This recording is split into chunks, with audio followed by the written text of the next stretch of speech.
नमस्ते, बाबा विशुद्धानंद जी की गुरु परंपरा की ओर से मैं अनिरुद्ध मुखर्जी आप सभी को बहुत-बहुत स्वागत करता हूँ। योगीराज दुर्गादास परमहंस देव कथा इसका अष्टम भाग आज हम लोग चर्चा करेंगे। पिछले जो सप्तम भाग था वहाँ पे हम लोग भूत का जिक्र कर रहे थे, जो एक भूत को दीक्षा दुर्गा बाबा ने दिया, ऐसे करके कहानी का समाप्त किया था। और आज के भी जो चर्चा है इसके शुरू में भी भूत का ही कहानी है।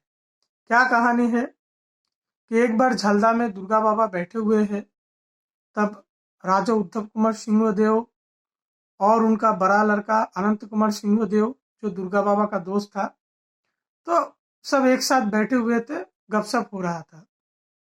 तब दुर्गा बाबा ने अचानक कहा, राजा तुमको मालूम है कि तुम लोगों का जो राजबाड़ी है उधर बगल में जो तेतुल का इमली का जो पेड़ है, उस इमली का पेड़ में एक भूत है। तो राजा बोले, हाँ भूत तो उधर है, हम लोगों को भी पता चलता है। तो दुर्गा बाबा ने बोला, ठीक है भूत है ना, तो मैं उसको भगा दूंगा। तो फिर राजा दादा ने बोला, अरे भगा देंगे, कैसे पता चलेगा कि भूत था, वो भाग गया। फिर दुर्गा बाबा ने सीरियस होके बोले, ठीक है, जब वो भूत को मैं भगा दूंगा, वो जाने से पहले उस इमली को पेड़ को पूरा गिरा के जाएगा। ठीक है, देखते क्या होता है। फिर दुर्गा बाबा अपने फिर उस दिन बीत गए और रात को फिर अपने साधना कक्ष में थे और साधना पे थे। और तभी राज जो बारी है, राजा साहब का जो घर बारी है, उधर हलचल शुरू हो गया। क्या हलचल शुरू हुआ गया कि बहुत बड़ा वो जो इमली का पेड़ था, रातों रात वो जमीन में धराशायी हो गया, गिर गया। कैसे गिर गया पता नहीं। फिर राजा साहब और सब लोग आश्रम में आए दुर्गा बाबा के पास। दुर्गा बाबा तब तक पूजा के घर से नहीं निकले, और निकले और मुस्कुराते हुए निकले। क्या हुआ भाई, भूत का क्या हुआ बताओ। तो राजा साहब ने बोला, अरे तुमको क्या ये सब भी क्या आता है क्या, तुम तो बहुत बड़े पहुंचे हुए हो। भूत भी भाग गया और पूरा एक बड़ा वृक्ष इमली का पेड़ भी गिरा के चला गया। दुर्गा बाबा ने बोला, नहीं ऐसा होता है ऐसा करके। ठीक है, चलो ये एक घटना था। दूसरा एक घटना, तब इस किताब का जो राइटर है श्यामागति रायचौधरी जी का बड़ा लड़का गुरुदास, वो तब गए थे। ठीक है, झलदा गए थे और झलदा में दुर्गा बाबा अपने सपरिवार के सहित तब झलदा में गए थे हवा बदलने के लिए। और झलदा आश्रम में तब थे। अभी एक रात क्या हुआ, आश्रम में सब सोए हुए थे और मध्य रात को बहुत एक विकट आवाज हुआ। आवाज होने से आश्रम के सभी लोग फिर जग गए। जग के देखा कहाँ से क्या आवाज हुआ, क्या चल रहा है। देखा दुर्गा बाबा का जो साधन कक्ष है, उधर अंदर से कुछ आवाज हो रहा है, दुरुम दुरुम बहुत आवाज हो रहा है, पर पूजा का घर अंदर से बंद है और किसी का उतना साहस नहीं है कि उधर फिर झांक के देखे क्या चल रहा है। दुर्गा बाबा अंदर बैठे हुए हैं। खैर, दरवाजे के बाहर ही सब गपशप चर्चा चल रहा था, क्या आवाज हो रहा है, क्या चल रहा है रात को।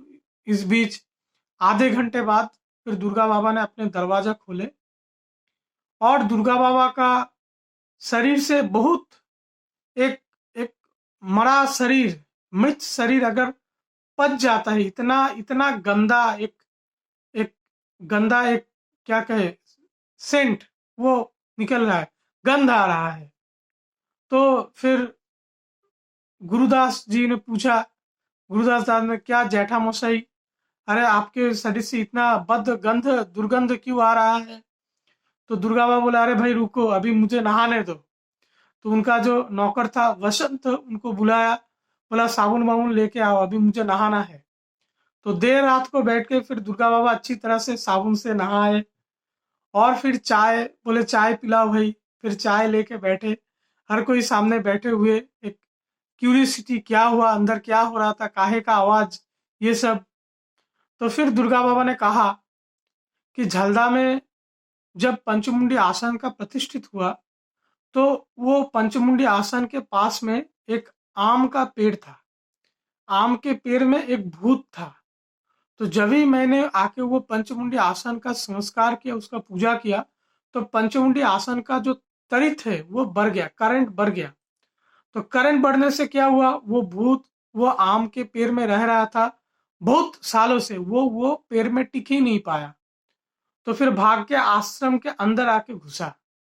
अभी आश्रम में ये भूत उल्टा पुल्टा काम कर रहा था। लोगों ने भी कुछ दुर्गा बाबा को बताया, दुर्गा बाबा उसको नजरअंदाज कर गए।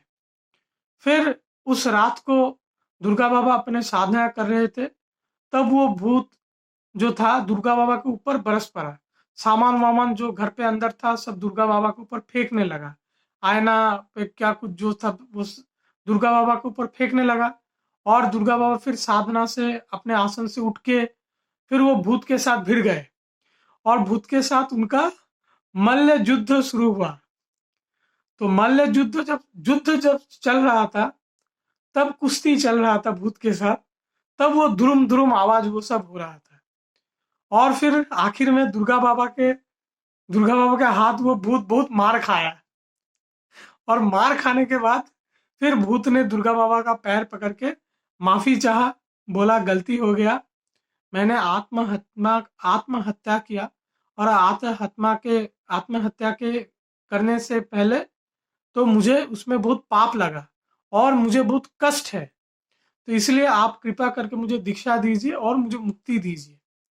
तो फिर दुर्गा बाबा का फिर मन पसीज गया। फिर वो भूत को वो दीक्षा दिए। फिर वो भूत मुक्त होके फिर ऊर्ध्व लोक में चले गए। और ये सब कांड होने के बाद तो फिर दुर्गा बाबा पूजा के घर से निकले और उनके शरीर से वो दुर्गंध छोड़ रहा था, क्योंकि वो प्रेत था, अशुभ था, तो इसलिए दुर्गंध निकलता है। अगर शुभ देव देवी या सिद्ध महात्मा कोई आता है तो सुगंध छोड़ता है। तो ये कहानी था। खैर, एक बार और एक कहानी बताते हैं। एक बार श्यामावती रायचौधरी जी जो लोधना कोलियारी में मेडिकल ऑफिसर थे, शाम को एक बार ऑफिस से वापस आए।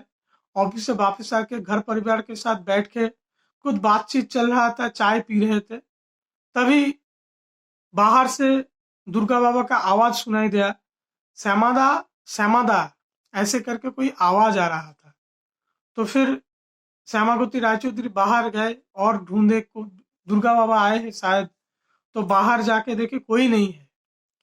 फिर कुछ दिन बाद जब श्यामावती रायचौधरी जी बर्धमान आश्रम आए दुर्गा बाबा के पास, तो फिर दुर्गा बाबा को पूछे, अरे तुमको बुला रहे थे क्या बाहर?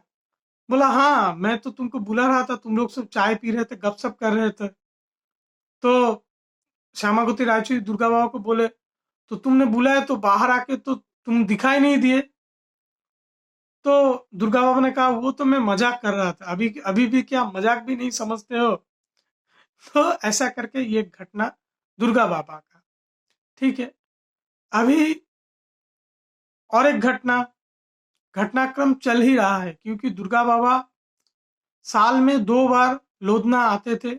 कोलियारी बेल्ट में जो चीफ मेडिकल ऑफिसर थे श्यामावती रायचौधरी जी, तो श्यामावती रायचौधरी महीने में 2 बार दुर्गा बाबा के पास बर्धमान आश्रम आते थे उनके मिलने के लिए।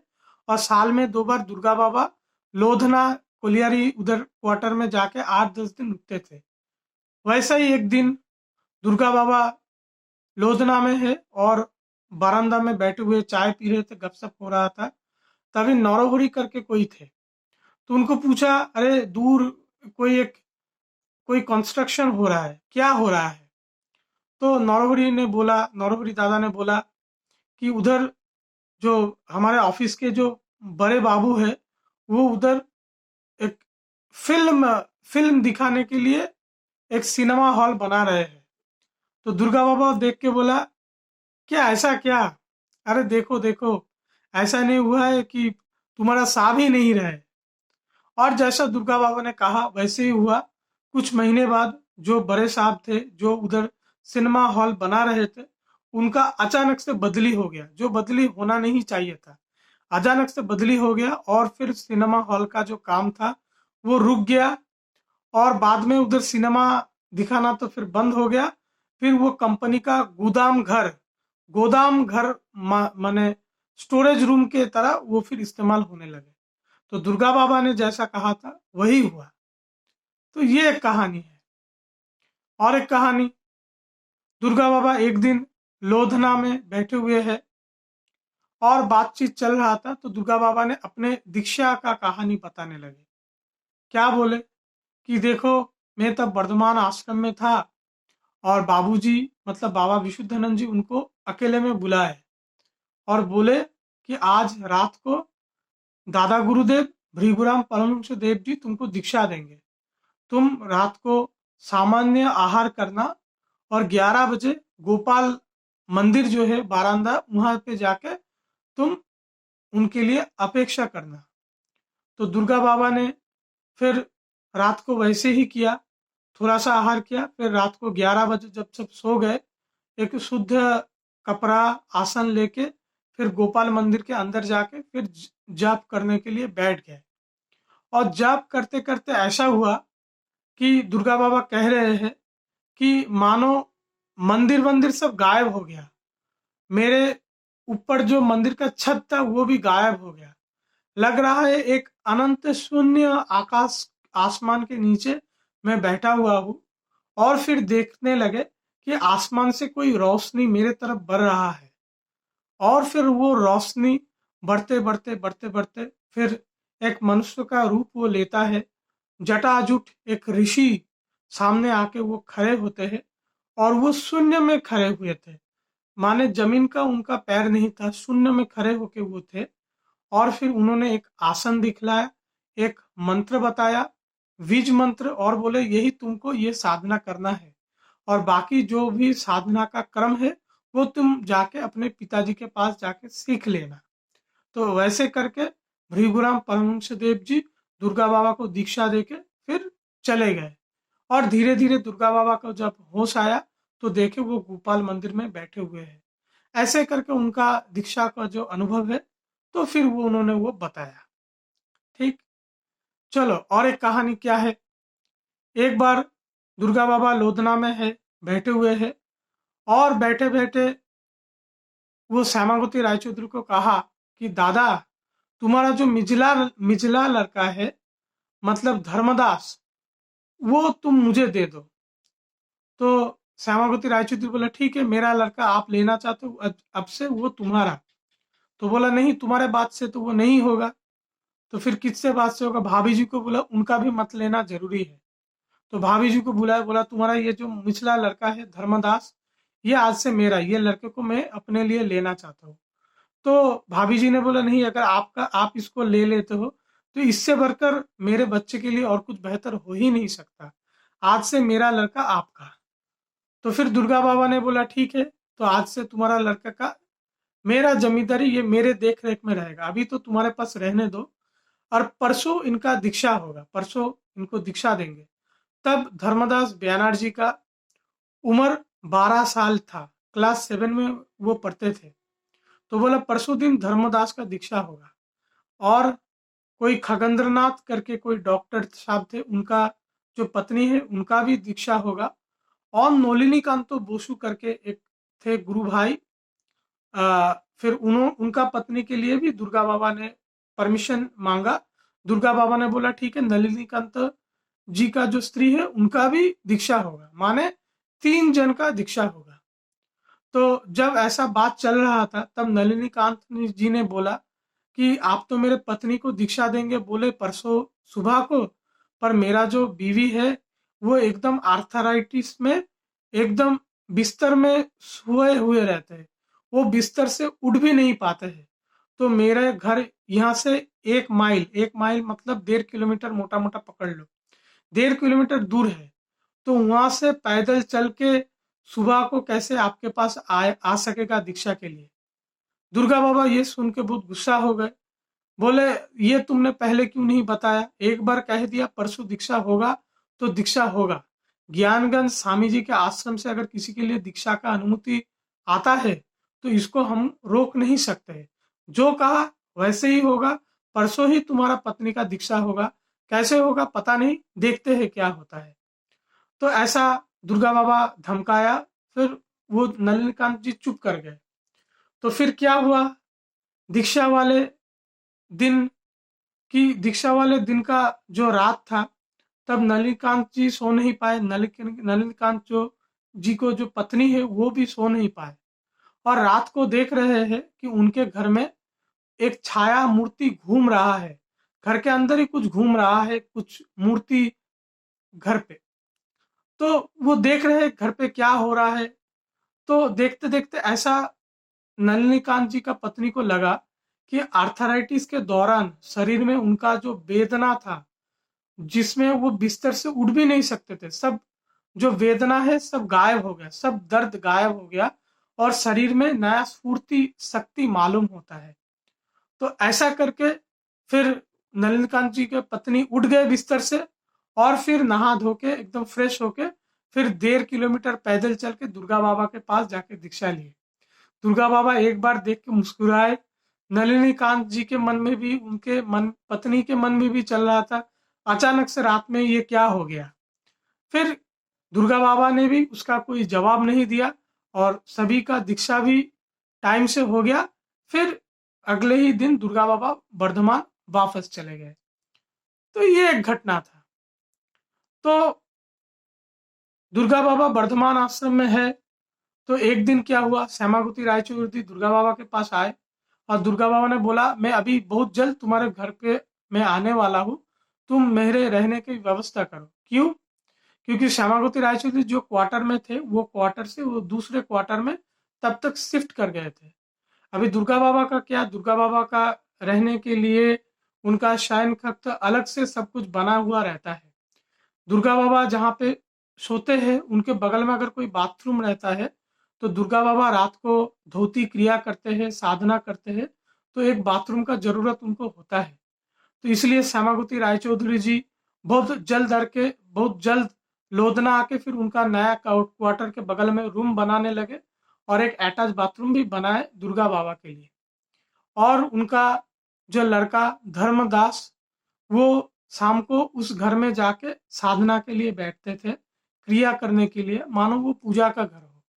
वैसे ही एक दिन साधना के लिए बैठे हुए हैं, और देखे जो अटैच बाथरूम है, वो बाथरूम का जो ग्रिल है, बाहर में ग्रिल है, एक जानला है, विंडो है, विंडो को ग्रिल पकड़ के कोई अंदर झांक रहा है।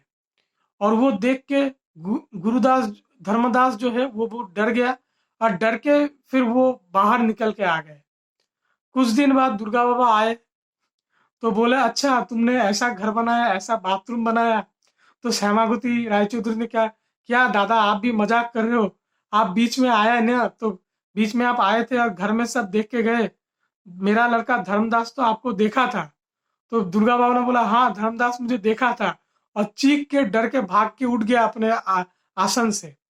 क्या रे तू डर के भाग क्यों गया रे? तो फिर धर्मदास ने कहा, क्या बोल रहे हो जेठा मशाई, तुम ऐसा बड़ा बड़ा तुम्हारा आंखें है और ऐसा बाल है, अचानक से तुम बाहर से तुम देख रहे हो, मैं तुमको देख के डर गया, डर के भाग गया। तो दुर्गा बाबा फिर मुस्कुराने लगे, अरे तुम मेरे लड़के हो, ऐसे डर के भागोगे तो कैसे चलेगा। तो ऐसा करके दुर्गा बाबा का जो कहानियां है, वो आज के अधिवेशन में इतना ही था। अगले अधिवेशन में इस चर्चा को हम लोग जारी रखेंगे। आज के लिए इतना ही। आप लोग सब बहुत अच्छे रहिए। नमस्ते।